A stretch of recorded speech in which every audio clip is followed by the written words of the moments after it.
మా దేవా, మా ప్రభా, మీకు వందనాలు, మీకు స్తుతులు, మీకు స్తోత్రాలు చెల్లిస్తున్నాం ప్రభా. మరొక రోజు తండ్రి నీ యొక్క వాక్యాన్ని ధ్యానం చేయడానికి మమ్మల్ని సమకూర్చినందుకే మీకు స్తుతులు, స్తోత్రాలు చెల్లిస్తున్నాం. మా మంచి దేవుడు ప్రభా, పరిశుద్ధాత్మ ద్వారా మీరు మాకు అనుగ్రహించినటువంటి ఈ లేఖన భాగాన్ని ప్రభా, పరిశుద్ధాత్మని యొక్క సహాయంతో తండ్రి నాయన మాకు అర్థమయ్యేటట్లు చేయమని అడుగుచున్నాను తండ్రి. నా యొక్క నోటికి మీరు తోడుగా ఉండమని అడుగుచున్నాను తండ్రి. నా పెదాలను తాకమని అడుగుచున్నాను. మీ పవిత్రమైన మాటలు పలకటానికి ప్రభా నాయన నన్ను ప్రత్యేకించమని అడుగుచున్నాను తండ్రి. నాయన నన్ను క్షమించండి ప్రభా, సహాయం చేయండి. మీకే వందనాలు, స్తుతులు, స్తోత్రాలు చెల్లిస్తూ యేసు నామములో ప్రార్థన చేయించున్నాం తండ్రి. ఆమెన్. జీవితంలో ఎప్పుడైనా ఒక బస్సు ఎక్కినప్పుడు దాంట్లో ఒకటే సీట్ ఉంటే కనుక ఆ సీట్లోకి వెళ్ళి కూర్చోవడానికి ఎక్కువ టైం పట్టదు మనకి. చాలా త్వరగా పరిగెట్టుకుంటే వెళ్ళిపోతాం మనం, ఎందుకంటే దాంట్లో ఇంకెవరినో కూర్చుంటారేమని. అయితే ఒక బస్సులో అన్ని సీట్లు ఖాళీగా ఉంటే సీట్ని ఎంపిక చేసుకోవటం అనేది చాలా కష్టం అవుతుంది. ఎందుకని ఈ మాట నేను చెప్తూ ఉన్నానంటే, ఈరోజు మీకు వాక్యం చెప్పాలి అనుకున్నప్పుడు నాకు ఖాళీ బస్సు ఎక్కుతున్నటువంటి ఫీలింగ్ ఉన్నది. అంటే ఖాళీ బస్సు అంటే చాలా చెప్పాలని ఉంది, చాలా విషయాలు ఉన్నాయి దీంట్లో. ఏం చెప్పాలి, ఏం చెప్పకుండా ఆపాలి అనేది ఒక పెద్ద నాకు తర్జనగా అయిపోయింది. నాకు బైబిల్లో ఉన్నటువంటి ఇష్టమైనటువంటి భాగాల్లో ఈ భాగం ఒకటి అని చెప్పుకోవాలి. కానీ దాంట్లో మీకు అవసరమైనంత మట్టుకే సంక్షిప్తంగా చెప్పడానికి ప్రయత్నం చేస్తాను.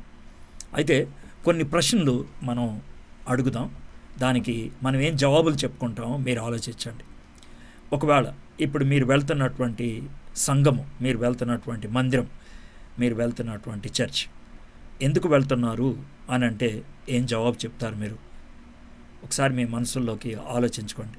అంటే కావాలని మనుషులకి చెప్పేటువంటి జవాబుల గురించి చెప్పట్లేదు, కానీ హృదయపూర్వకంగా ఏ కారణం చేత ఆ యొక్క మందిరానికి లేకపోతే ఆ యొక్క చర్చ్కి, సంఘానికి మీరు వెళ్తున్నారు.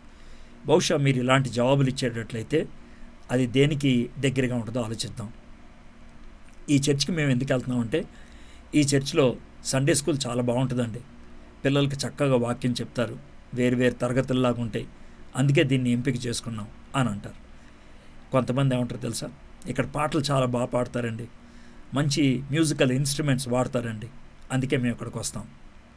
ఇక మూడోది, నాకు తెలిసిన వాళ్ళందరూ ఇక్కడికే వస్తున్నారండి, అందుకే నేను ఇక్కడికి వస్తున్నాను. నాలుగోది, మా ఇంటికి దగ్గరలో ఉంది, అందుకే ఇక్కడికి వెళ్తున్నాను అనేది.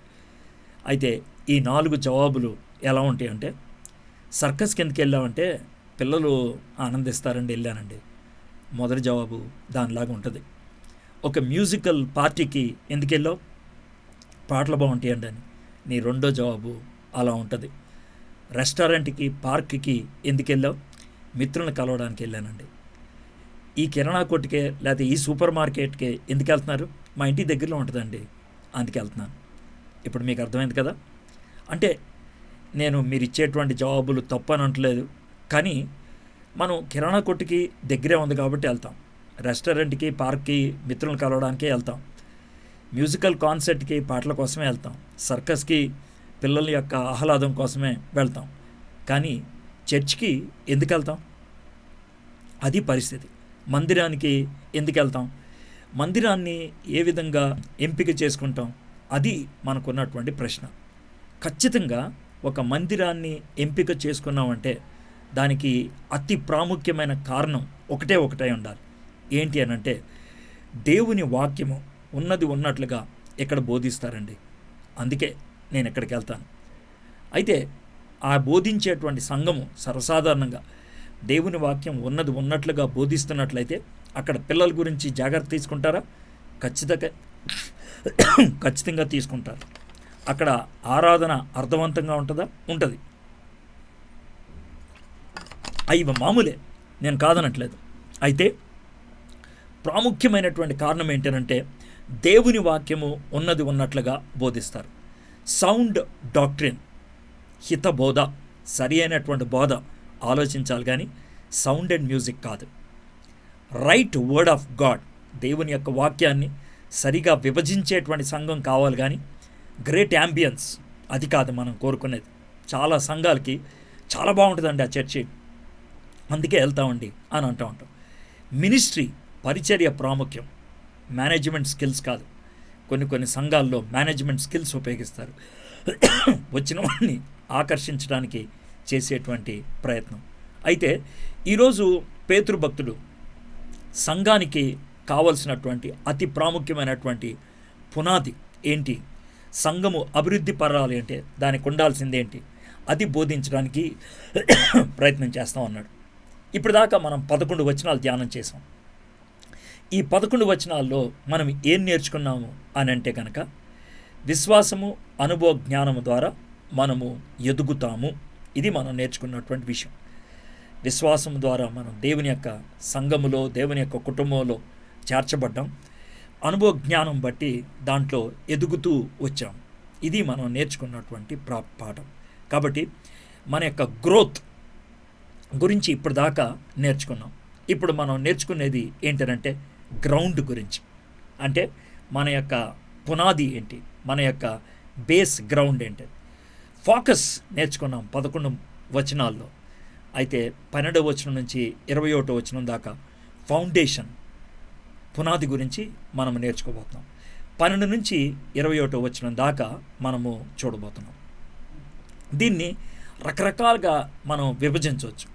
చాలా సులభంగా విభజించాల్సిన పదం ఏంటంటే 12 నుంచి 15 వచనం దాకా ప్రత్యక్షతను పదే జ్ఞాపకం చేస్తున్నాడు.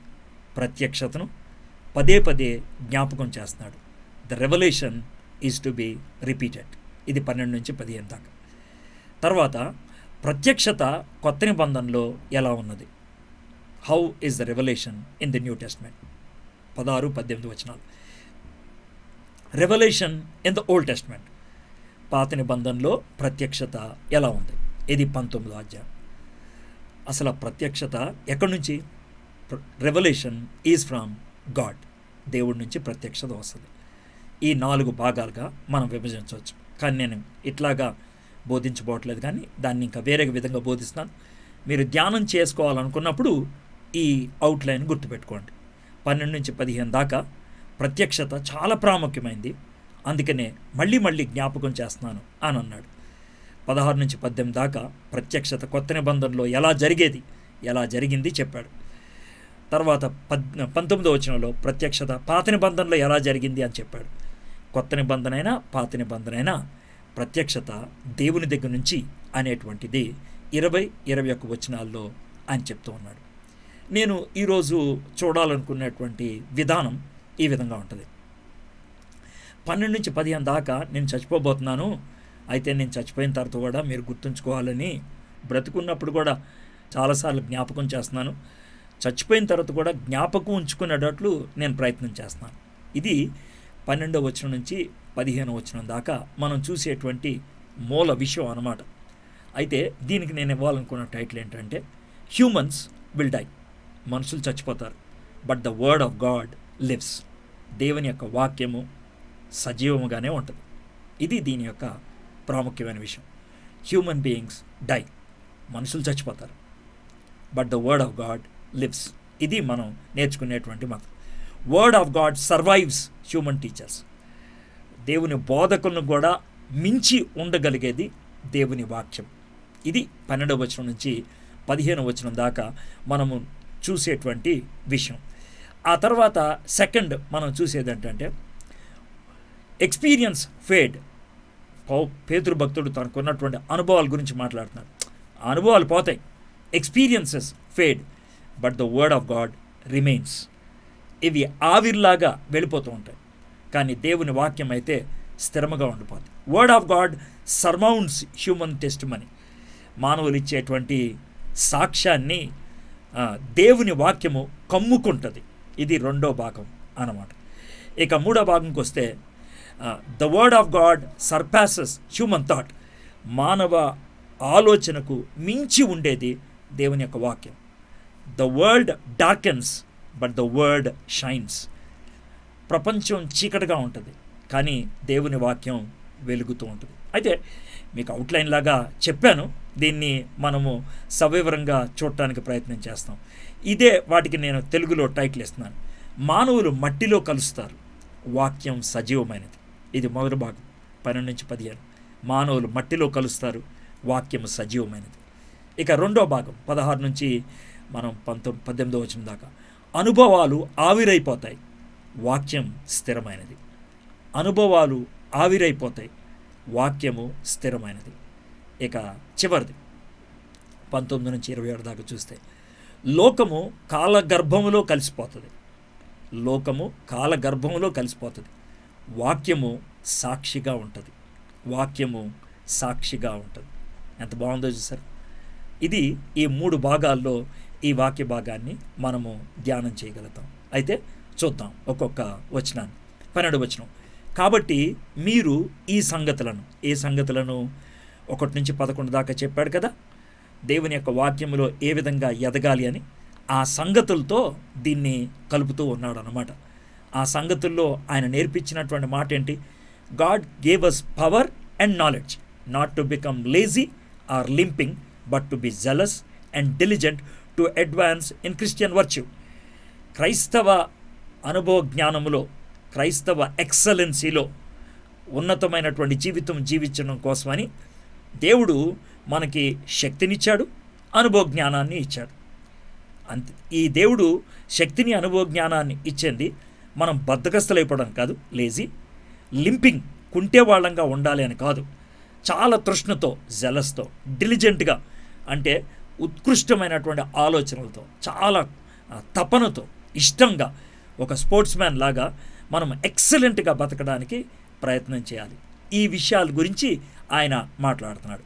కాబట్టి మీరు ఈ సంగతులను తెలుసుకొని మీరు అంగీకరించిన సత్యమందు, అంటే ఆల్రెడీ దాన్ని అంగీకరించారు, స్థిరపరచబడి ఉన్నను, మీరు ఆల్రెడీ యు ఆర్ సాలిడ్. వీటన్నిటిని గూర్చి ఎల్లప్పుడూ మీకు జ్ఞాపకము చేయుటకు సిద్ధముగా ఉన్నాను. వాళ్ళు ఈ యొక్క ఎక్సలెంట్ పాత్, ఎక్సలెంట్ లైఫ్కి పాత్ ఏదైతే ఉందో దానికి పవర్ అనే దాన్ని ఉపయోగించి, నాలెడ్జ్ అనే దాన్ని ఉపయోగించి, ఫెయిత్ అనే దాన్ని ఫౌండేషన్గా పెట్టుకొని, విశ్వాసము అనే పునాదిలో దేవుడిచ్చినటువంటి శక్తి, అనుభవ జ్ఞానము అనేటువంటి సారథులతో దేవుడు కోరుకునేటువంటి ఎక్సలెన్సీ అనేటువంటి లైఫ్లోకి వాళ్ళు వెళ్ళటం అనేది చేస్తూ ఉన్నారు. వాళ్ళంతా అనుభవించిందే. అయితే ఏమంటున్నాడంటే, వీటన్నిటి గురించి ఎల్లప్పుడూ మీకు జ్ఞాపకం చేయుటకు సిద్ధముగా ఉన్నాను. ఆయన దీన్ని పదే పదే జ్ఞాపకం చేయాలని ఇష్టపడుతున్నాను అని అంటున్నాడు. ఈ మాటలు వింటూ ఉన్నప్పుడు నాకు యోహాను భక్తుడు రాసిన పత్రిక గుర్తొస్తూ ఉంది. యోహాను భక్తుడు తాను రాసిన పత్రికల్లో ప్రేమించండి, ఒకరినొకరు ప్రేమించండి, మళ్ళా చెప్తును ప్రేమించండి, ఆయన ప్రేమ గురించి తెగ రిపీట్ చేస్తూ ఉంటే ఈయన వర్డ్ ఆఫ్ గాడ్ గురించి అంత రిపీట్ చేస్తూ ఉన్నాడు అనమాట. ఎందుకనంటే పేతురు తాను ఎవరికైతే రాస్తున్నాడో వాళ్ళు పాపంలోకి వెళ్ళిపోకుండా ఉండాలంటే, భ్రష్టు పట్టే జీవితంలోకి వెళ్లకుండా ఉండాలంటే వాళ్ళని కాపాడగలిగేది దేవుని యొక్క వాక్యమే. మరి యోహాను ఎవరికైతే రాస్తున్నాడో వాళ్ళలో ఉన్నటువంటి విభేదాలు, వాళ్ళలో ఉన్నటువంటి వివక్షతను బట్టి ఆయన ప్రేమ గురించి ఆయన రాయాల్సి వచ్చిందనమాట. అందుకనే ఆయన ఏమని చెప్తున్నాడంటే, if you want to be stable you have to be in the word of God. Only word of God can keep you stable and secure. దేవుని వాక్యం ఒక్కటే నిన్ను స్థిరంగా ఉంచగలుగుతుంది, భద్రంగా ఉంచగలుగుతుంది అనేటువంటి మాట ఆయన చెప్తున్నాడు. పేతురు భక్తుడు ఈ మాటలు రాసేటప్పుడు నేను అనుకుంటున్నాను, యేసుక్రీస్తు ప్రభువారు తనతో చెప్పినటువంటి మాటలు గుర్తొచ్చాయేమో. ఏ మాటలో తెలుసా? యేసు ప్రభువారు చనిపోవడానికి ముందు ఆయన చెప్పినటువంటి మాట. అది మీకు వినిపిస్తాను. అది వినిపించిన తర్వాత ఇది చూస్తే మీకు స్పష్టంగా అర్థమవుతుంది. లూకాసు వార్త 22వ అధ్యాయం 32వ వచనం, నీ నమ్మిక తప్పిపోకున్నట్లు నేను నీ కొరకు వేడుకొంటిని. దేవుడు యేసుక్రీస్తు ప్రభువారు పేతురు కోసం ప్రార్థన చేశాడు. అందుకని ఏమంటున్నాడంటే, నువ్వు తప్పిపోకున్నట్లు నీ కొరకు నేను వేడుకున్నాను. తర్వాత ఏమన్నాడు తెలుసా? నీ మనస్సు తిరిగిన తర్వాత జాగ్రత్తమనండి, నీ సహోదరులను స్థిరపరచుమని చెప్పిన ఆ వర్డ్ గుర్తుపెట్టుకోండి, స్థిరపరచుము అనేటువంటి మాట చెప్తున్నాడు. ఇప్పుడు 12వ వచనం చదువుతాను చూడండి. 2 పేతురు 1వ అధ్యాయం 12వ వచనం, కాబట్టి మీరు ఈ సంగతులను తెలుసుకొని మీరు అంగీకరించిన సత్యమందు స్థిరపరచబడి ఉన్నాను, వీటిని గురించి ఎల్లప్పుడూ మీకు జ్ఞాపకము చేయుటకు సిద్ధముగా ఉన్నాను. ఆ స్థిరపరచడం అనేది ఎక్కడి నుంచి ఆయనకు వచ్చింది తెలుసా? యేసుక్రీస్తు ప్రభువారు, అయ్యా నేను నిన్ను స్థిరపరిచాను కాబట్టి నువ్వు వీళ్ళని స్థిరపరచు. పేతురు భక్తుడు ఎందుకు స్థిరంగా ఉండలేకపోయాడు? ఎందుకు అని అంటే యేసుక్రీస్తు చెప్పిన మాట మీద ఆయన ఉండలేకపోయాడు. అందుకనే ఆయన యేసు ప్రభుని ఆయన ఎవరో నాకు తెలియదని బొంకాడు, అందుకనే జారిపోయాడు. If you are not on the firm ground you are going to slip. దేవుని వాక్యము అనే పునాది మీద లేకపోతే, దేవుని మాటకు నువ్వు కట్టుబడి ఉండకపోతే ఖచ్చితంగా నువ్వు జారిపోతావు. ఇది ఆయనకున్నటువంటి ఆలోచన. ఖచ్చితంగా నువ్వు పక్కకు వచ్చేస్తావు. అందుకనే ఈ మాట స్పష్టంగా ఆయన చెప్తూ ఉన్నాడు. 13-14 వచనాలు మళ్ళీ చదువుతాను, చూడండి, దాన్ని బట్టి అవుతాం.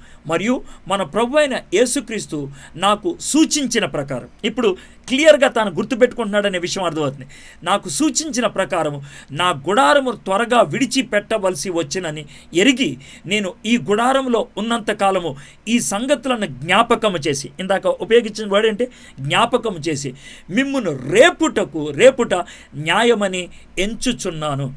ఇక్కడ న్యాయము అనేటువంటి మాట ఉపయోగించినప్పుడు ఆయన భావం మనకేమర్థమవుతుంది తెలుసా? దిస్ ఈజ్ మై రెస్పాన్సిబిలిటీ, నా బాధ్యత అని అన్నాడు. నా బాధ్యత ఏంటంటే ఎల్లప్పుడూ మీకు జ్ఞాపకం చేయటం. నా సమర్పణ ఏంటి తెలుసా? జ్ఞాపకము చేసి మిమ్మల్ని రేపటం. ఎందుకంటే నేను చెప్పేసి నా బాధ్యత అయిపోయిందని ఊరుకోవటం కాదు. నేను ఇది మీకు సింక్ అయిందా లేదా, మీరు జీవితంలో అంగీకరించాలా లేదా, మీరు దీన్ని స్వీకరించారా లేదా అని తెలుసుకునేదాకా నేను నొక్కి ఒక్కాణిస్తూనే ఉంటాను. సమర్పణ. ఇక చివరికి తన ఆశ ఏంటి తెలుసా? నేను చచ్చిపోయి వెళ్ళిపోయిన తర్వాత కూడా జ్ఞాపకము చేసుకున్నట్లు జాగ్రత్త చేతును. అంటే నేను ఏదో విధంగా ప్రయత్నం చేసి మీకు ఏ విధంగా భయం పెట్టో, లేకపోతే మీకు ఆశను కల్పించో, లేకపోతే మీకు ఇష్టం కలిగేటట్లు చేసో, I want to ensure that you will not slip away from this truth. ఈ సత్యాన్ని నుంచి మీరు జారిపోకుండా ఉండాలనేది నా యొక్క తపన అని అంటూ ఉన్నాడు. అయితే ఇంతకీ ఆ సత్యం గురించి ఇప్పుడు కొత్తగా ఏమైనా రాస్తున్నాడా? లేదు. 1 పేతురు 2:4 ఏమంటున్నాడంటే యేసుక్రీస్తు ఆ పునాది అని అన్నాడు. ఈ మాట ఈయనే కాదు, అపోస్తలుడైన పౌలు కూడా ఏమని రాస్తున్నాడంటే ఎఫెసీయులకు రాసిన పత్రిక 2:20 క్రీస్తు యేసు ముఖ్యమైన మూల రాయి అయి ఉండగా అపోస్తలులను ప్రవక్తలను వేసిన పునాది మీద మీరు కట్టబడి ఉన్నారు. చాలా స్పష్టంగా ఏమని చెప్తున్నాడు అంటే మూలరాయి ఆయన, మాకు దేవుడిచ్చినటువంటి అనుభవాలు అనేటువంటి పునాది మీద మీరు కట్టుకుంటూ వెళ్ళిపోతున్నారు. ఇప్పుడు మన భాషలో చెప్పాలంటే మనకి అంటే క్రీస్తు సంఘానికి మూలరాయి ఎవరంటే యేసయ్య, తలరాయి కూడా ఆయనే. అయితే ఆ మూలరాయి మీద సంఘము ఎలా ఉండాలి, సంఘ నియమాలేంటి, సంఘ జీవితం ఎలా ఉంటుంది, ఈ విషయాలన్నీ కూడా పొందుపరిచింది ఎవరు? ఆది అపోస్తలులు. వాళ్ళు స్థాపించినటువంటి ఆ పునాది మీద మనం ఇప్పుడు మందిరాన్ని కట్టుకుంటూ ఉన్నాం. అప్పుడు మన జీవితాల్ని కట్టుకుంటూ ఉన్నాం. ఇది పరిస్థితి అన్నమాట. అయితే పేతురు భక్తుడు ఈ విషయాన్ని జ్ఞాపకం చేసుకున్నప్పుడు ఖచ్చితంగా ఆయన ఈ మాటలు గుర్తుపెట్టుకోవాలి. ఎందుకంటే నేను వెళ్ళిపోయే సమయం వచ్చేసింది అని ఇక్కడ అంటున్నాడు. ఎందుకని ఆ మాట అన్నాడు? జైల్లో పెట్టినప్పుడల్లా నా చచ్చిపోయే సమయం వచ్చేసింది అని అనుకునేవాడా? కాదు అంటానికి ఇది నిదర్శనం. చూడండి, అపోస్తల కార్యం 12:6 ఆయన జైల్లో ఉన్నాడు. హేరోదు యాకోబుని చంపేశాడు. యాకోబు యేసుప్రభు యొక్క తమ్ముడు. అప్పుడు యెరూషలేములో ఉన్నటువంటి సంఘ నాయకుడు యాకోబే. యాకోబుని చంపేశాడు. ఇక ఒక విధంగా చెప్పాలంటే నెక్స్ట్ టార్గెట్ ఎవరి మీద పడాలంటే పేతురు మీద పడాలి. పేతురు మీద నెక్స్ట్ టార్గెట్ పడాల్సిందే. అయితే పేతురు జైల్లో పెట్టినప్పుడు ఏం చేశాడు? అపోస్తల కార్యం 12:6 హేరోదు అతనిని వెలుపలికి తీసుకొని రావాలని ఉండగా ఆ రాత్రియే పేతురు 2 సంకెళ్లతో బంధింపబడి 2 సైనికుల మధ్య నిద్రించుచుండెను. లుక్ ఎట్ దట్ వర్డ్, నిద్రించుచుండెను. అటు ఇటు సైనికులు ఉన్నారు, సంకెళ్ళు కట్టేశారు, జైల్లో ఉన్నాడు. యాకోబుని అప్పటికే చంపేశారు. ఇక నెక్స్ట్ ఈయనే, కానీ ఈయన నిశ్చింతగా చనిపోతున్నాడు. నిశ్చింతగా. మరియు కావలి వారు తలుపు ఎదుట చెరసాల కాచుకొని ఉండ్రి. పక్కనేమో అటు ఇటు సంకెళ్ళు, అటు ఇటు సెక్యూరిటీ, బయట గుమ్మం బయట కూడా సెక్యూరిటీ, ఫుల్ బందోబస్తు ఉంది. ఆయన కూడా మనోడు నిశ్చింతగా పడుకొని నిద్రపోతున్నాడు. నాకేం బాధలేదు. దేవుని దూత వచ్చాడు, ఆ తర్వాత ఆయన బయట తీసుకెళ్ళిపోయాడు, ఆయన నెమ్మదిగా తప్పించేశాడు. ఎందుకు ఆ ధైర్యం? ఎందుకని హేరోదు ఆయన్ని జైల్లో పెట్టినప్పుడు ఆయన అంత నిశ్చింతగా ఉన్నాడు? ఇప్పుడు నీరో చక్రవర్తి ఆయన్ని జైల్లో పెట్టినప్పుడు నా టైం అయిపోయింది అని అన్నాడు. ఎందుకు అయిపోయింది అన్నాడంటే యోహాను సువార్త 21 యేసుక్రీస్తు ప్రభువారు ఆ యొక్క తిబేరియా సముద్ర తీరాన మాట్లాడుతూ ఈ విధంగా అన్నాడు. 18 యేసు, నా గొర్రెలను మేపు, నువ్వు యవ్వనుడివై ఉండినప్పుడు నీ అంతటి నీవే నడుము కొట్టుకొని నీకిష్టమైన చోటికి వెళ్ళుచుంటివి. నీవు ముసలివాడివైనప్పుడు నీ చేతులు నీవు చాచుదువు, వేరొకడు నీ నడుము కట్టి నీకిష్టము కాని చోటికి నిన్ను మోసుకొని పోవునని నీతో నిశ్చయంగా చెప్పుచున్నానని. ఆ టైం వచ్చేసింది. తాను నడవలేనటువంటి పరిస్థితుల్లోకి వచ్చేశాడు. అందుకే ఆయన ఈ గుడానాన్ని విడిచెళ్ళిపోతున్నాను కాబట్టి నేను జ్ఞాపకం చేస్తున్నాను అనేటువంటి మాట ఆయన చెప్తూ ఉన్నాడు. 15వ వచనం, నేను మృతి పొందిన తర్వాత కూడా మీరు నిత్యము వీటిని జ్ఞాపకం చేసుకున్నట్లు జాగ్రత్త చేతును. గుర్తుపెట్టుకోండి, God's truth surpasses and goes beyond the godly teachers. బోధకులు ఎవరైనా సరే అవ్వచ్చు, అది పేతురు అవ్వచ్చు, పౌలు అవ్వచ్చు, బెల్లిగ్రామ్ అవ్వచ్చు, రవి జక్రియాస్ అవ్వచ్చు, ఇంకెవరైనా అవ్వచ్చు, వారన్ విఎస్బి అవ్వచ్చు, ఎవరైనా అవ్వచ్చు. దేవుని వాక్యాన్ని వాళ్ళు బోధిస్తారు, వాళ్ళు వెళ్ళిపోతారు, కానీ వాక్యం మాత్రం అదే విధంగా కొనసాగుతుంది. Truth stays beyond the teacher. బోధకుని దాటి ఉండేది సత్యం. Truth is something that is reminded often. సత్యము అనే దాన్ని పదే పదే జ్ఞాపకం చేసుకుంటూ ఉంటాం. ఆ సత్యం గురించి మాట్లాడుతున్నాడు ఆయన. ఆ సత్యాన్ని పదే పదే జ్ఞాపకం చేస్తూ ఉన్నాడు. అయితే ఆ సత్యం గురించి మాట్లాడుతున్నప్పుడు ఒక సాక్ష్యం మీకు చెప్పాలి అనిపిస్తుంది. ఈరోజు నేను కపుల్ ఆఫ్ టెస్టిమనీస్ చెప్తాను. అక్టోబర్ 6వ తారీఖు 1829 ఇది జరిగింది. అలెగ్జాండర్ డఫ్ అనేటువంటి ఆయన, స్కాట్లాండ్కి చెందినటువంటి ఆయన ఇండియా వచ్చి కలకత్తాలో యూనివర్సిటీని స్టార్ట్ చేసింది ఆయనే. భారతదేశంలో ఈ ఆధునిక విద్యా విధానానికి కర్త కారకుడు ఎవరంటే అలెగ్జాండర్ డఫ్ అన్నమాట. అయితే ఆ అలెగ్జాండర్ డఫ్ చాలా యవ్వనుడిగా ఉన్నప్పుడే మంచి పిహెచ్డి సంపాదించుకొని, అర్థమైందా, ఆయన లేడీ హాలండ్ అనేటువంటి పడవెక్కి ఇంగ్లాండ్ దేశం నుంచి ఆయన ఇండియాకి వస్తూ ఉన్నాడు. ఈ పోర్చుగల్ దాటుతూ ఉన్నప్పుడు ఆ యొక్క పడవ ఒక పెద్ద తుఫాను వచ్చి, ఎంత తుఫాను వచ్చిందంటే వాళ్ళ పడవ సౌత్ అమెరికా దాకా కొట్టుకెళ్ళిపోయింది. వాళ్ళ యొక్క పడవ నావ సౌత్ అమెరికా దాకా కొట్టుకెళ్ళిపోయింది. అయితే వాళ్ళు మొత్తానికి మళ్ళీ దారిలోకి రావడానికి చివరికి సౌత్ ఆఫ్రికా కింద ఉండేటువంటి కేప్ అనేటువంటి ఆ పట్టణం దగ్గర రావడానికి 2-3 నెలలు పట్టింది. ఆ పట్టణం దగ్గరికి వస్తూ ఉన్నప్పుడు ఒక దినాన్న దబ్మన్ సౌండ్ వచ్చింది. ఏంటా సౌండ్ అని అంటే, కింద ఆ పడవ ఏదో రీఫ్స్ అంటే కింద ఉండేటువంటి ఆ యొక్క రాళ్ళకి వాటికి తగిలిన తర్వాత ఆ యొక్క పడవ పగిలిపోయింది.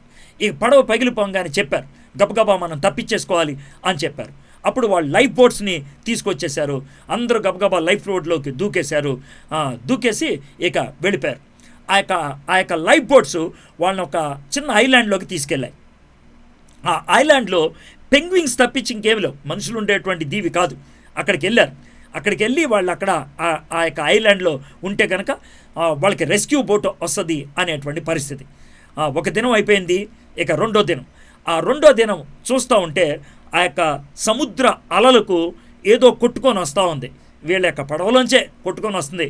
ఏంటా అని చూస్తే సుమారు 800 పుస్తకాలు అలెగ్జాండర్ డఫ్ తనతో పాటు తెచ్చుకున్నారు. మిగిలిన వాళ్ళు చాలా రకాలైనటువంటి సామాన్లు తెచ్చుకున్నారు. అయితే ఆ పడవలో అక్టోబర్ 6వ తారీఖు 1829 వాళ్ళ చేతికి దొరికింది ఒకే ఒకటి. ఏంటో తెలుసా? బైబిల్. అలెగ్జాండర్ డఫ్ రోజు చదువుకునేటువంటి బైబిల్ మాత్రం కొట్టుకుంటూ వచ్చింది. ఆ బైబిల్ ఎంత చక్కగా ఉందంటే నీళ్ల మీద తేలాడుతూ అది పేజీలు పాడైపోలేదు. ఆయన కొద్దిసేపు ఎండలో పెట్టిన తర్వాత దాన్ని చదవటం మొదలు పెట్టగలిగాడు. ఎంత అద్భుతమైనటువంటి విషయమో ఆలోచించండి. దేవుని వాక్యము స్థిరమైనది అని అంటానికి అది ప్రాముఖ్యమైనది. ప్రపంచంలో ఏదైనా కొట్టుకుపోద్ది, కానీ బైబిల్ మాత్రం ఎవరు కొట్టేయలేరు, అది నిరంతరం ఉంటుంది. కాన్స్టాంటైన్ అనేటువంటి చక్రవర్తి తొలి క్రైస్తవ చక్రవర్తి అయ్యాడు. బైబిల్కి చాలా ఆయన విడుదల కలిగించాడు. అయితే కాన్స్టాంటైన్ అనేటువంటి చక్రవర్తికి ముందు డైక్లేషియన్ అనేటువంటి ఒక చక్రవర్తి ఉండేవాడు. 303లో ఆయన ఒక గొప్ప నిర్ణయం తీసుకున్నాడు. ఏమని నిర్ణయం తీసుకున్నాడంటే, ప్రపంచంలో అంటే అప్పట్లో వాళ్ళ ఉద్దేశంలో రోమన్ సామ్రాజ్యంలో ఎక్కడైనా బైబిల్ కనబడితే దాన్ని తీసుకొచ్చి తగలబెట్టేశాడు. సైనికులు ఇంటింటికి వెళ్ళి వెతకడం మొదలుపెట్టారు. బైబిల్ ఇవ్వనందుకు కొంతమందిని చంపేశారు. కొన్ని వేల మంది హతసాక్షులుగా చచ్చిపోయారు బైబిల్ వదులుకోలేక. అయితే మొత్తానికి ఆ బైబిల్ నన్నాటిని ఒక చోట కుప్ప కిందేసి తగలబెట్టేసి అక్కడ ఒక పెద్ద రాయిని నెలకొల్పాడంట. ఏమన్నా తెలుసా? I have buried Christ and Christianity అని, క్రీస్తుని క్రైస్తవత్వాన్ని సమాధి చేసేసా అని అన్నాడంట. 303లో ఈ మాట అన్నాడు. ఆయన చనిపోయిన తర్వాత కాన్స్టాంటైన్ అనేటువంటి ఆయన రోమన్ చక్రవర్తి అయ్యాడు. ఆయన రోమన్ చక్రవర్తి అయిన తర్వాత దేవుడు తనకి దర్శనం ఇచ్చాడని, ఆ దర్శనంలో ఈ గుర్తు ద్వారా నువ్వు యుద్ధం చేస్తే గెలుస్తావని ఆయన సిలువ గుర్తునిచ్చాడని, ఆ గుర్తుని ఉపయోగించి ఆయన గెలవటం మొదలుపెట్టాడు. ఆయన తల్లి క్రైస్తవులకి గొప్ప స్వేచ్ఛను ఇవ్వడం మొదలుపెట్టారు. అప్పుడు కాన్స్టాంటైన్కి ఒక కోరిక పుట్టుకొచ్చింది, మనము ఈ బైబిల్ కావాలి, ఈ బైబిల్ మనం అందరికీ ఇవ్వాలి, ప్రతి చర్చిలో కూడా ఒక బైబిల్ పెట్టాలి ఆయన నిర్ధారించుకున్నాడు. అయితే బైబిల్ తగలబెట్టేశారు. ఎలాగా అనేసి ఆ టైంలో యూసేబియస్ అనేటువంటి ఒక ఆయన ఉన్నాడు. ఆయన గొప్ప చరిత్రకారుడు, క్రైస్తవ చరిత్రకారుడు. ఆయన యొక్క సహాయంతో అయ్యా బైబిల్ కావాలి అని అడిగితే యూసేబియస్ ఆగండి అని చెప్పి ఆయన ప్రజలందరినీ అడిగితే 50 కాపీలు తీసుకొచ్చి ఇచ్చారంట. 50 కాపీలు అంటే బైబిల్ని కాల్చేద్దాం అనుకున్నారు, బైబిల్ని సమాధి చేసేద్దాం అని అనుకున్నారు. కుదరలేదు. My friends, word of God lives for ever. దేవుని యొక్క వాక్యాన్ని ఎవడో చంపలేడు. యేసుక్రీస్తు ప్రభువారు ఏమన్నారు తెలుసా? భూమి ఆకాశాలైనా గతించిపోతామేమో కానీ ఈ వాక్యంలో ఒక పొల్లు అయినా కూడా నెరవేరకుండా అవ్వదో అని అన్నాడు. ఎంత గొప్ప విషయం! ఐరోపా ఖండంలో, ఫ్రెంచ్ దేశంలో జేమ్స్ వాల్టైర్ అనేటువంటి ఆయన ఉండేవాడు. జేమ్స్ వాల్టైర్ ఆయన ఒక నాస్తికుడు. ఆయన ఏమన్నాడు తెలుసా? నేను చచ్చిపోయిన తర్వాత ఈ బైబిల్ని ఎవడో చదవడు అని గొప్ప ధీమా స్టేట్మెంట్ ఆయన వేశాడు. అయితే ఆయన చచ్చిపోయిన తర్వాత ఆయన కుమారుడు తన ఫామ్ హౌస్ని జెనీవా బైబిల్ సొసైటీ వాళ్ళకి ఆయన అమ్మేశాడు. ఆ జెనీవా బైబిల్ సొసైటీ వాళ్ళు బైబిల్ ముద్రించి ఆ ఫామ్ హౌస్లో కొన్ని మిలియన్లు, కొన్ని కోట్ల బైబిళ్ళు దాన్ని స్టాక్ చేసి ఆఫ్రికా ఖండానికి, ఐరోపా ఖండానికి వాడటానికి ప్రయత్నం చేశారు. The word of God lives forever. Word of God survives human teachers. Humans die, but the word of God lives. అయితే పేతురు భక్తుడు ఇప్పుడు దాకా మనం చదివినటువంటి వాక్య భాగాల్లో 3 విషయాలు నేర్పించాడు వర్డ్ ఆఫ్ గాడ్ గురించి. ఏమన్నాడు తెలుసా? We are born by the word of God as seed. 1 అధ్యాయం 22, 1 పేతురు 1 అధ్యాయం 22, 23 వచనం. అక్షయ బీజమైనటువంటి ఈ వాక్యం ద్వారా పుట్టిన వాళ్ళు. You are born into the kingdom of God through the word of God. అయితే అదే పేతురు 1 పత్రిక 2 అధ్యాయం 2-3 వచనాల్లో ఏమన్నాడు తెలుసా? You are brought up by the word of God. పాలు అనేటువంటి నీళ్ళను అనే వాక్యాన్ని అపేక్షించడం బట్టి నువ్వు ఎదగడం మొదలు పెడుతున్నావు. Born by the word of God, దేవుని వాక్యం ద్వారా పుట్టావు. Brought up by the word of God, దేవుని వాక్యం చేత పోషించబడుతూ ఉన్నావు. ఇక చివరికి వచ్చేప్పటికి boosted by the word of God as you remember. ఈ యొక్క వాక్యాన్ని నువ్వు పదే జ్ఞాపకం చేసుకోవటం బట్టి నువ్వు పటిష్టమైనటువంటి జీవితంలోకి వెళ్తావు, భద్రమైనటువంటి జీవితంలోకి వెళ్తావు. నువ్వు ఈ యొక్క వాక్యం ద్వారా ఈ లోకంలో పుట్టావు, ఈ వాక్యం ద్వారా ఈ లోకంలో పోషించబడుతున్నావు, ఈ లోకంలో ఈ వాక్యం ద్వారానే జ్ఞాపకం చేసుకోవటం బట్టి పటిష్టమవుతావు. గుర్తుపెట్టుకోండి, శోధన వచ్చినప్పుడు నీకు వాక్యం గుర్తొస్తే శోధన జయించడానికి నీకు ఉపయోగపడదా? సమస్యలు వచ్చినప్పుడు, వాక్యం గుర్తొచ్చినప్పుడు దేవుని యొక్క చిత్తానుసారంగా ఆ వాక్యాన్ని ఏ విధంగా వాడి నీ జీవితంలో సులభతరమైన నిర్ణయం తీసుకోవడం కుదరదా? So it is the word of God that Boost your spiritual life. ఇప్పుడు మనం 2వ పాయింట్కి వెళ్తాం. 12 నుంచి 15 దాకా అయిపోయింది. ఇప్పుడు 16 నుంచి 18 దాకా ఉన్న భాగానికి నేను ఇచ్చిన టైటిల్ ఏంటంటే word of God surmounts human testimony. మానవుల యొక్క సాక్ష్యాలు ఉండొచ్చు, అయితే అది దేవుడి నుంచి వచ్చినటువంటి సాక్ష్యం అయితే ఆ సాక్ష్యములో హైలైట్ అవ్వాల్సింది దేవుడు. చాలామంది సాక్ష్యాలు చెప్తూ ఉంటారు, చాలామంది సాక్ష్యాలు, కానీ వాళ్ళ సాక్ష్యాల్లో ఎక్కువగా వాళ్ళ యొక్క జీవితం గురించే ఉంటుంది, వాళ్ళు తీసుకున్న గొప్ప నిర్ణయాల గురించి ఉంటుంది, వాళ్ళ జీవితంలో వచ్చినటువంటి మార్పు గురించి ఉంటుంది, వాళ్ళ జీవితంలో సాధించిన విషయాల గురించి ఉంటుంది. అది సాక్ష్యము అనిపించుకోదు. అది ఒక విధంగా, సారీ పదం ఉపయోగించినందుకు నన్ను క్షమించాలి, సెల్ఫ్ డబ్బాలాగా అనిపిస్తూ ఉంటుంది. నా మిత్రుడు ఒక ఆయన జాన్ పాల్ అని, ఆయన ఏమంటాడు తెలుసా? ఈ సాక్ష్యం ఇలాంటివి విన్న తర్వాత ఈ మనుషులు 2 రకాల రాబాయి అంటాడు. ఏమనంటే ఇదివరకు పాపం చేసి ఎంజాయ్ చేశారు, ఇప్పుడు ఆ పాపాన్ని తలుచుకొని ఎంజాయ్ చేస్తున్నారు అంటాడు.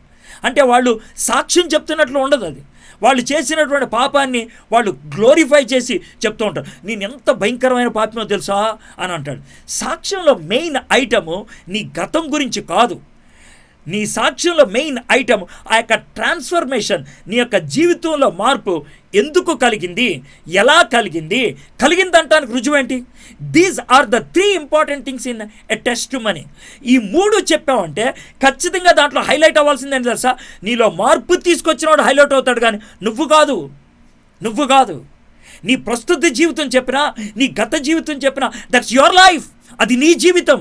But truly if you are testifying to the works of God, transformation గురించి చెప్తావు, ఎలా జరిగిందో చెప్తావు, జరగటం బట్టి నీ జీవితంలో వచ్చినటువంటి ఆ యొక్క రుజువులేంటో నువ్వు చెప్పడానికి ప్రయత్నం చేస్తావు. అందుకే నేను ఇచ్చినటువంటి టైటిల్ ఏంటి తెలుసా? Experiences fade. అనుభవాలు ఆవిరిగా వెళ్ళిపోతాయి, కానీ the word of God remains.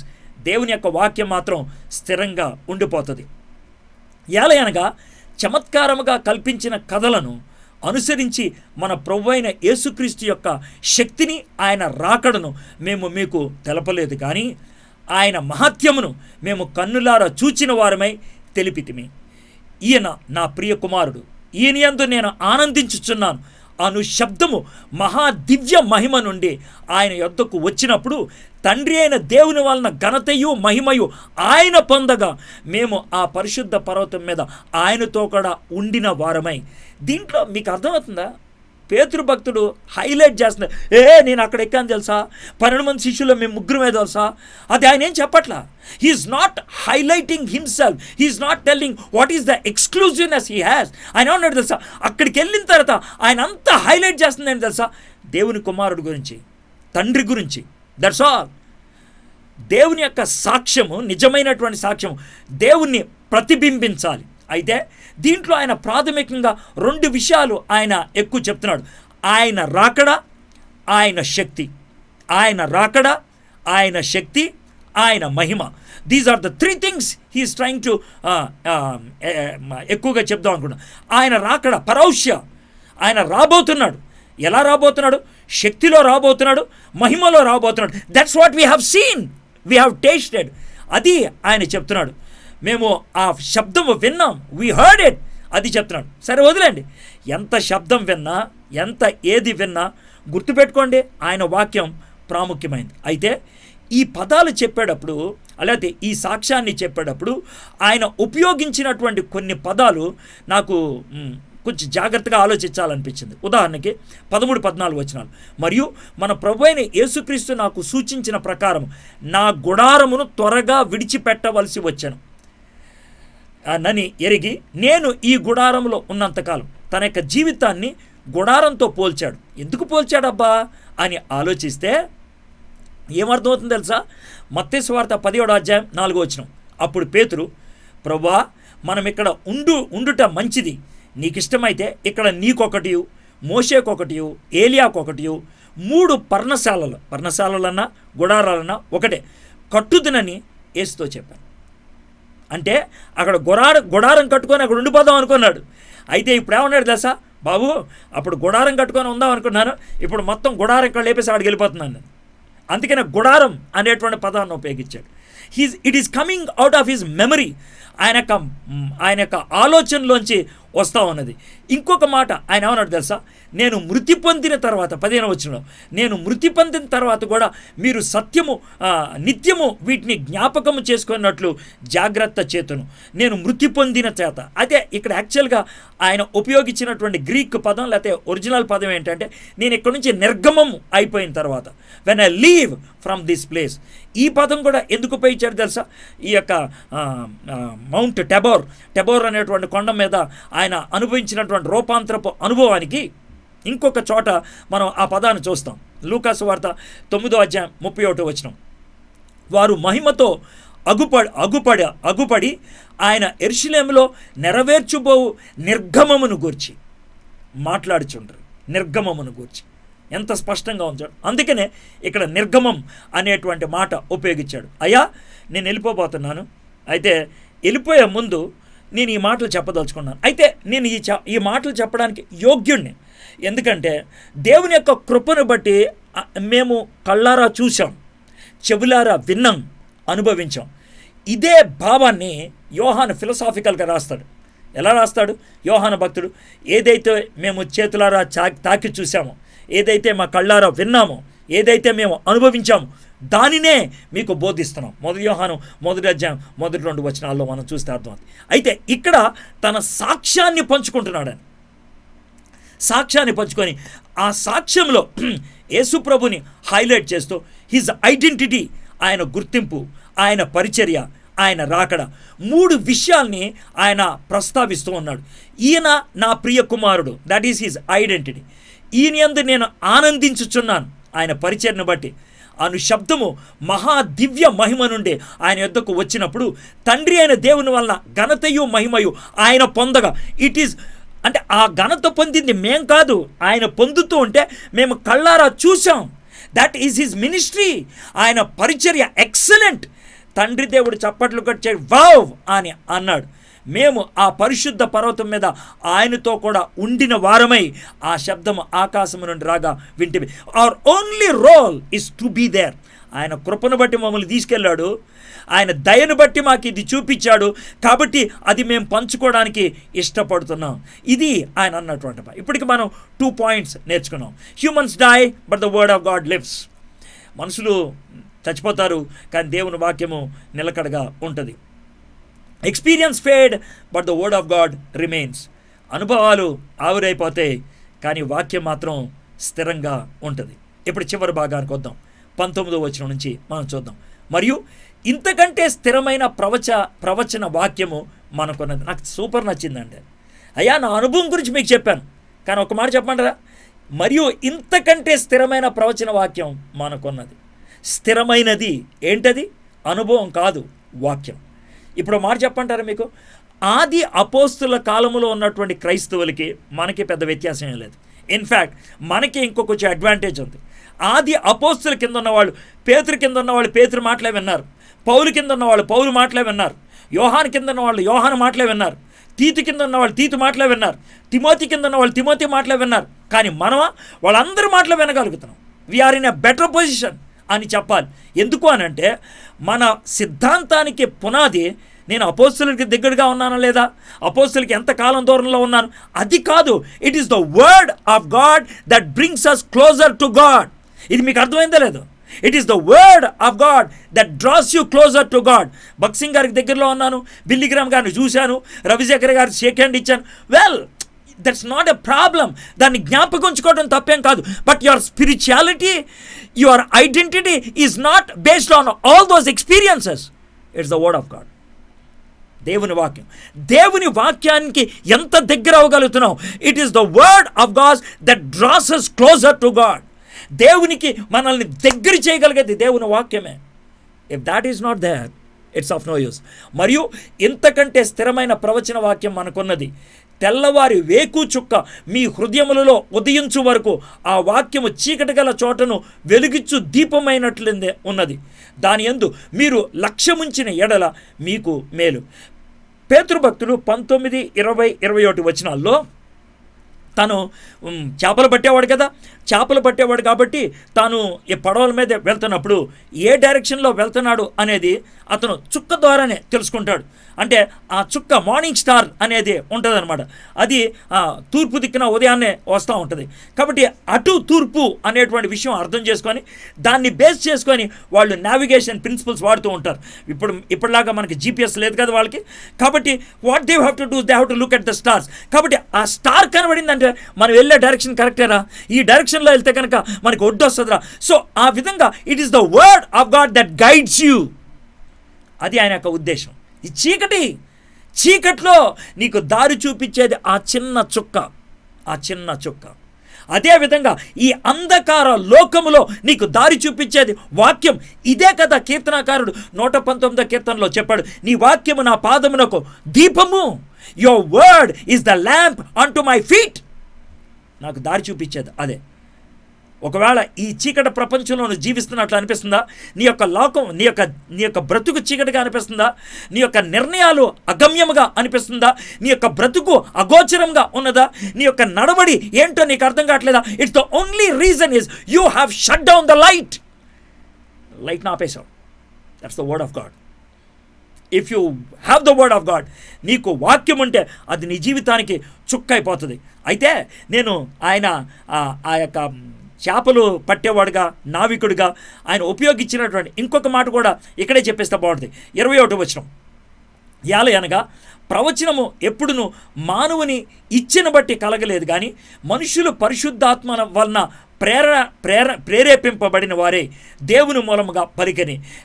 దేవుని అంటే పరిశుద్ధాత్మ ప్రేరేపణ అనేటువంటి మాటలో మనం చూసేది ఏంటనంటే they are driven by the spirit of God అని ఇంగ్లీష్లో ఉంటుంది. They have been driven by the spirit of God అనేటువంటి మాట ఉంటుంది. దీనికి అర్థం ఏంటి తెలుసా? ఈ యొక్క నావికులు వాళ్ళ యొక్క తెరచాప కనుక పెట్టేస్తే ఆ గాలి ఎటు వీస్తే అటు వెళ్ళిపోతూ ఉంటారు అనమాట. పరిశుద్ధాత్మని ఒక గాలిలాగా, వీళ్ళ యొక్క జీవితం ఒక తెరచాపలాగా, ఆ గాలి ఎటు వీస్తే అటు మేము వెళ్ళాం. పరిశుద్ధాత్ముడు మమ్మల్ని ఏ విధంగా రాయమంటే మేము అలా రాసాం. పరిశుద్ధాత్ముడు ఏ పదాన్ని మాకు అందిస్తే మేము అది ఇచ్చాం. That is what he was trying to use. It is the word of A person on the ship. పడవ మీద ఉండేటువంటి మాట అనమాట. సో ఈ యొక్క పదాలు కనుక మనం చూసినట్లయితే 19, 20, 21, 22 వచనాలు చూస్తే 19వ వచనం 18వ వచనం దాకా ఈ నూతన బంధంలో ఉన్నటువంటి వాళ్ళు ఏ విధంగా వాక్యం రాశారో చెప్తున్నాడు. అవి మేము చూసినవి రాశాం, మేము అనుభవించింది రాశాం. That is it. అది ఆయన చెప్తుంది 16, 17, 18 వచనాలు. 19వ వచనంలో పాత నిబంధనలో ఉన్నటువంటి వ్యక్తులు ఎలా రాశారు? వాళ్ళు ఆత్మచేత నడిపింపబడిన వాళ్ళే రాశారు. పాత నిబంధనలో అయినా కొత్త నిబంధనలో అయినా ఎవరు రాసినా ఎలా రాశారు? పరిశుద్ధాత్మని చేత నడిపింపబడిన వాళ్ళే రాశారు. పరిశుద్ధాత్మని చేత ప్రేరేపింపబడిన వాళ్ళే రాశారు. ఇక్కడ దేవుని వాక్యం గురించి 3 విషయాలు చెప్పాలనిపిస్తుంది. It is sure word. అది పటిష్టమైనటువంటి పదం, వాక్యం పటిష్టమైనది, పట్టునిచ్చేది. It is the word that is sure. రెండోది ఏంటి తెలుసా? It is the word that makes you to shine. ఈ వాక్యము నిన్ను ప్రకాశవంతునిగా చేస్తుంది, నీకు పట్టునిచ్చేటువంటిది. రెండోది నీకు ప్రకాశాన్ని ఇచ్చేటువంటిది. And the third one it is the spirit given word. పరిశుద్ధాత్ముడిచ్చినటువంటిది, పరిశుద్ధతనిచ్చేది, పట్టునిచ్చేది, ప్రకాశాన్నిచ్చేది, పరిశుద్ధతనిచ్చేది. Beautiful, beautiful. It makes you sure, it makes you shine, and it makes you holy because it is given by the spirit of God.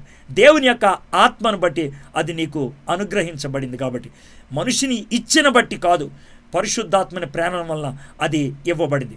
So దాంతో ఏమవుద్దంటే you will not have any doubt, you will be very definite. నీకు చాలా పట్టు కటిష్టమైనది. You will never sink, మునిగిపోవు, but you will be very strong. There will be no confusion. నీలో అయోమయం ఉండదు, బట్ ఓన్లీ కాన్ఫిడెన్స్. ఎందుకో తెలుసా? It is not an ordinary book. అది సాధారణమైనటువంటి పుస్తకము కాదు. It is a great book. అంతేకాకుండా ఆయన 21, 22 వచనాల్లో 20, 21 ఒకడు తన ఊహను బట్టి చెప్పుట వలన లేఖనాలు ఏ ప్రవచనంలో పుట్టదు అని మొదట గ్రహించుకొనవలను. ఎలాగనగా ప్రవచనము ఎప్పుడును మనుష్యుని ఇచ్చను బట్టి కలిగినది కాదు, కానీ మనుషులు పరిశుద్ధాత్మ ప్రేరేపింపబడిన వారే దేవుని మూలముగా పలికిరి. ఈ దేవుని మూలముగా పలికినటువంటి మాట that goes beyond human thought. మానవులు రాస్తారు, కానీ ఎలా రాయగలిగారు? చాలామందికి పేతురు రాసినటువంటి యొక్క పత్రిక గురించి ఒక పెద్ద అనుమానం ఏంటి తెలుసా? చేపలు పట్టేవాడు ఎలా రాశాడు? ఆమోస గ్రంథం చదివితే తట్టలు మోసేవాడు ఎలా రాశాడు? ఇది మనకు వచ్చేటువంటి ప్రశ్న. వాళ్ళు ordinary people, but they were living extraordinary. The reason is they were carried away by the extraordinary God. అతి గొప్ప దేవుని చేత వాళ్ళు నడిపింపబడ్డారు. ఉత్కృష్టమైనటువంటి దేవుని చేత వాళ్ళు నడిపింపబడ్డారు. కీర్తనకారుడు 92వ కీర్తన 5వ వచనంలో, యెహోవా నీ కార్యములు ఎంత దొడ్డవి, నీ ఆలోచనలు ఎంత గంభీరమైనవి, అతి గంభీరమైనవి. His thoughts are mind boggling. మానవుడి యొక్క ఆలోచనకి అంతుపట్టనివి. అలాంటి దేవుడు ప్రేరేపించినప్పుడు, అలాంటి దేవుడు ఆవరించినప్పుడు, అలాంటి దేవుని యొక్క హస్తాల్లో మనం ఉన్నప్పుడు, అలాంటి దేవుడు మనల్ని కమ్ముకున్నప్పుడు వి బికమ్ ఎక్స్ట్రాడినరీ. అది మనం చూడగలుగుతుంది. అలాంటి ఎక్స్ట్రాడినరీ దేవుడు మన జీవితంలో పనిచేసినప్పుడు అతి క్లిష్టమైనటువంటి పరిస్థితుల్లో మానవుడు వ్యవహరించినటువంటి విధానం 3 సాక్ష్యాలు మీ ముందు గబగబా చెప్తాను. ఒకటి జాన్ హస్ని రిఫర్మేషన్ టైంలో నిలబెట్టారు. ఎందుకంటే దేవుని వాక్యాన్ని బయటికి తీసుకొస్తున్నారు కాబట్టి. సిగ్గుపడలేదు. భయపడలేదు, అలాగే నిలబడ్డారు. ఆయన కాల్చి చంపేశారు. విలియం టిండేల్ ఆయన కూడా అంతే. దేవుని వాక్యాన్ని తర్జుమా చేస్తున్నాడని స్వీడన్ దేశంలో తర్జుమా చేస్తుంటే తన సొంత మిత్రుడు ఫిలిప్ని ఉపయోగించి డబ్బులిచ్చి తను తెప్పించేసి ఆయన అక్టోబర్ 6, 1536 సంవత్సరం తారీఖుతో సహా గుర్తుపెట్టుకోవచ్చు. ఆ రోజు ఆయన ఒక చెట్టు ఒక దూలానికేసి కట్టేసి అప్పుడే చంపేసినటువంటి ఒక ఎద్దు యొక్క నరంతో కట్టేసి చుట్టూ గడ్డి పెట్టి కాల్చారు. ఆ కాలుస్తూ ఉంటే ఆ వేడికి ఆ నరం బిగుసుకుపోతూ ఉంటే, ఉక్కిరి బిక్కిరైపోతుంటే, ఆ వేడికి తన ఒంటి శరీరం కాలిపోతూ ఉంటే, ఉడికిపోతూ ఉంటే, ఆ బాధలో ఆయన గట్టిగా అరిచి ప్రార్థన చేశాడు. దేవా, ఇంగ్లాండ్ దేశపు రాజు కళ్ళు తెరువు ప్రభా. అది ఆయన చేసిన ప్రార్థన. ఆ ప్రార్థన చేసి ఆయన చచ్చిపోయాడు. ఆ ప్రార్థన దేవుడు విన్నాడు అంటానికి నిదర్శనం ఏంటి తెలుసా? కరెక్ట్గా 3 ఏళ్ళ తర్వాత 1539 సంవత్సరంలో ఇంగ్లాండ్ దేశానికి వచ్చినటువంటి మరొక రాజు మైల్స్ కోవార్డేల్ అనేటువంటి ఆయన్ని పిలిచి బైబిల్ తర్జుమా చేయయ్యా అని ఆయనకి స్వాతంత్ర్యాన్ని ఇచ్చాడు. ప్రార్థనకి జవాబు. నీ చేతుల్లోకి బైబిల్ రావడానికి కొంతమంది ఆ విధంగా ప్రాణం పెట్టాల్సి వచ్చింది. అందుకే ఆ విధంగా జరిగింది. మార్టిన్ లూథర్ తాను ఈ యొక్క పోపులు వీళ్ళందరి ముందు నిలబడినప్పుడు ఆయన్ని చిత్రవధ చేస్తూ కష్టాలు పెడుతూ ప్రశ్న అడిగితే ఆయన చెప్పిన జవాబు ఏంటి తెలుసా? నా మనస్సాక్షి ఏదైతే చెప్తుందో దేవుని వాక్యానికి విధేయత చూపించి నేను వేరే చోటకు వెళ్ళలేను. I cannot go against my conscience which is controlled by the word of God అని ఆ వర్డ్ ఆఫ్ గాడ్కి ఆయన ధీటుగా జవాబు చెప్పడానికి ఇష్టపడ్డాడు. మై ఫ్రెండ్స్, వీటితో మనకేమర్థం తెలుసా? The word of God that is in your hand. నీ చేతుల్లో ఉన్నటువంటి దేవుని వాక్యము పునాది. దేవుడు నీ చేతుల్లో ఆ పునాదిని పెట్టాడు. దేవుడు నీ చేతుల్లో ఆ పటిష్టతనిచ్చేదాన్ని పెట్టాడు. దేవుడు నీ చేతుల్లో ఆ ప్రకాశాన్ని ఇచ్చేదాన్ని పెట్టాడు. దేవుడు నీ చేతుల్లో ఆ పరిశుద్ధతనిచ్చే దాంట్లో పెట్టాడు. దేవుడు నీ చేతుల్లో ఆ పరిపూర్ణతకు నిన్ను నడిపించేదాన్ని ఇచ్చాడు. ఇక నీ బాధ్యత, ఇట్స్ యువర్ రెస్పాన్సిబిలిటీ. పేతురు తన బాధ్యతను నిర్వర్తించడానికి మీకు మరలా జ్ఞాపకం చేస్తాను, ఇప్పుడు చేస్తాను, మళ్ళీ చేస్తాను, చచ్చిపోయిన తర్వాత కూడా మీరు జ్ఞాపకం ఉంచేటట్లు నేను చేస్తాను. Why did he say that? ఎందుకు చెప్పాడు తెలుసా? ఈ ఒక్క విషయం మీరు గుర్తుపెట్టుకోండి బాయ్, చాలు, ఇంకా నాకేం అక్కర్లా. What is that? Don't leave the word of God. దేవుని వాక్యాన్ని విడిచి వెళ్ళిపోవద్దు. దేవుని వాక్యాన్ని మర్చిపోవద్దు. It is the word of God that keeps you strong. చాలామంది ఏమనుకుంటారంటే నాకు బాగా చదువు వస్తే, నాకు బాగా తెలివితేటలుంటే, లేకపోతే నాకు గ్రీకు హీబ్రూ అవన్నీ వస్తే అనుకుంటారు. నో. ఆల్రెడీ మనం ముందే గమనించాం, వర్డ్ ఆఫ్ గాడ్ మన జీవితంలో ఎప్పుడు ఫలభరితం అవుతుంది తెలుసా? అర్థమైన దాన్ని జీవితంలో అన్వయించుకుంటే దాన్ని అనుభవ జ్ఞానం అంటాం. As we are growing in this knowledge, అనుభవ జ్ఞానములో ఎదిగే కొద్ది కూడా మన ఆత్మీయ జీవితాన్ని పైకి కట్టుకుంటూ వెళ్తూ ఉంటాను. ఒక ఆయన గురించి నేను చెప్పి ముగిస్తాను. రాబర్ట్ డిక్ విల్సన్, ప్రిన్స్టన్ యూనివర్సిటీకి చెందినటువంటి వ్యక్తి. అమెరికాలో ఉన్నటువంటి గొప్ప జ్ఞానవంతుల్లో ఈయన ఒకడు అని చెప్పుకుంటూ ఉంటారు. గొప్ప లింగ్విస్ట్ అని చెప్తూ ఉంటారు. ఆయన ప్రెస్బిటేరియన్, మంచి దేవుని భక్తుడు కూడా రాబర్ట్ డిక్ విల్సన్ అనేటువంటి ఆయన. 40 భాషలు ఆయన నేర్చుకున్నాడు. 40 లాంగ్వేజెస్, 40 భాషలు నేర్చుకున్నాడు. 9 భాషల్లో అనర్గళంగా ఆయన చదవగలడు, రాయగలడు, మాట్లాడగలడు. 9 భాషలు అనర్గళంగా, 40 భాషలు ఆయన అర్థం చేసుకొని నెమ్మదిగా మాట్లాడగలడు. In 9 languages he feels at home అంట. తాను ఇంట్లో మాట్లాడుకున్నట్లు మాట్లాడగలడంట 9 లాంగ్వేజెస్లో. 9 లాంగ్వేజెస్లో ఆయన న్యూ టెస్ట్మెంట్ అనర్గళంగా చదవగలడు. అంత గొప్ప వ్యక్తి. అయితే రాబర్ట్ డిక్ విల్సన్ని ఒక దినాన్న కొంతమంది వార్తాపత్రికలు వాళ్ళు పిలిచి అన్నారంట, అయ్యా, బైబిల్ గురించి ఇంతగా అధ్యయనం చేశారు కదా, బైబిల్ అంతటినీ కూడా సంక్షిప్తంగా ఒక మాటలో చెప్పండి అని అంటే ఆయన తలంచుకొని ఒక్కసారి కళ్ళు మూసుకొని తలెత్తి ఈ విధంగా అన్నాడు, Jesus loves me this I know for the Bible tells me so. Jesus loves me this I know for the Bible tells me so. Bible చెప్తుంది ఒకటే, యేసయ్య నన్ను ప్రేమిస్తున్నాడని. ఒక్క సెంటెన్స్లో బైబిల్ గురించి చెప్పాలంటే అదొకటే చెప్పగలను. The more you read the word of God, the more you understand the love of God. Love understand చేసుకుంటే దాన్ని అనుభవించకుండా ఉండవు. లవ్ని అనుభవిస్తే దాన్ని అందించకుండా ఉండవు. కాబట్టి మన చేతుల్లో ఉన్నటువంటి generator of love is the Bible. The generator of the love is the Bible. My friends, నీ జీవితంలో ప్రేమ కొద్దువైందా? నీ జీవితం నీకే అసహ్యం అనిపిస్తుందా? నీ జీవితం నీకే భారంగా ఉన్నదా? You need the word of God. ఇతరులను క్షమించలేకపోతున్నావు, you need the word of God. నీ జీవితం ఏంటో అర్థం కావట్లేదా? You need the word of God. నీ జీవితంలో పట్టు లేదా? You need the word of God. నీ జీవితానికి భద్రత లేదా? You need the word of God. The only thing that gives you anything what you need in this world is the word of God. దేవుడు ఎంత గొప్పడో చూడండి. ఆ వర్డ్ ఆఫ్ గాడ్ని మన చేతుల్లో పెట్టి దీన్ని చదువుకోరా, దీన్ని చదువుకో, దీంట్లో నువ్వు కొనసాగితే చాలు అంటున్నాడు. మై ఫ్రెండ్స్, ప్రసంగాలు అంటున్నారు, మీరు చాలా ఇష్టంగా అంటున్నారు. Praise the Lord. ప్రసంగాలు వింటే సరిపోదు, జూమ్లో ఉంటే సరిపోదు, జాగ్రత్తగా పాయింట్లు రాసుకుంటే సరిపోదు. జీవితంలో అన్వయించుకుంటున్నారా? నియర్లీ 20 days దాటిపోయింది ఈ విధంగా వాక్యాన్ని పరంపరలాగా ధ్యానం చేయటం. If these are making an impact in your life, నీ జీవితంలో ఈ వాక్యం ప్రభావం చూపుతుందంటే there must be a change. You must be able to see it. నీ జీవితంలో చూడగలిగి ఉండాలి అది. మనం నిన్నటి దినాన్ని చూసాం. Faith grows and faith shows. విశ్వాసం ఎదుగుద్ది, విశ్వాసం ప్రకటిస్తుంది. We will be able to see that. అది మన జీవితంలో చూడగలుగుతున్నామా? Faith gives, faith knows, faith grows, faith shows, and faith has a foundation that is in the word of God. ఇది 21 వచనాల మొదటి అధ్యాయం. My friends, one lesson if you can learn, that's enough. దేవుని వాక్యము అనే పునాది మీద ఉన్నాం మనం. దాన్ని అనుదినము ధ్యానం చేస్తే అది మనకి పట్టునిస్తుంది, మన జీవితానికి ప్రకాశాన్ని ఇస్తుంది, మన జీవితానికి పరిశుద్ధతనిస్తుంది, మన జీవితానికి పోషకాన్ని ఇస్తుంది. Let's look to the lord in prayer. మా దేవా, మా ప్రభా, మీకు వందనాలు, మీకు స్తుతులు, మీకు స్తోత్రాలు చెల్లిస్తున్నాం. నీ వాక్యం మాకు పుట్టుకనిచ్చింది, నీ వాక్యం మాకు పోషణిచ్చింది, మీ వాక్యం మాకు పట్టునిస్తుంది, మీ వాక్యం మాకు ప్రకాశాన్ని ఇస్తుంది, మీ వాక్యం మాకు పరిశుద్ధతనిస్తుంది. What a great thing of మాట్. ఆ వాక్యం మా చేతుల్లోకి తీసుకురావడానికి అనేక మంది తమ ప్రాణాలు వెచ్చించారు ప్రభా.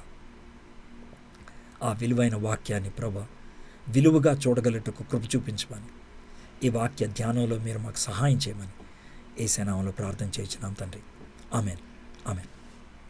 ఆమేన్.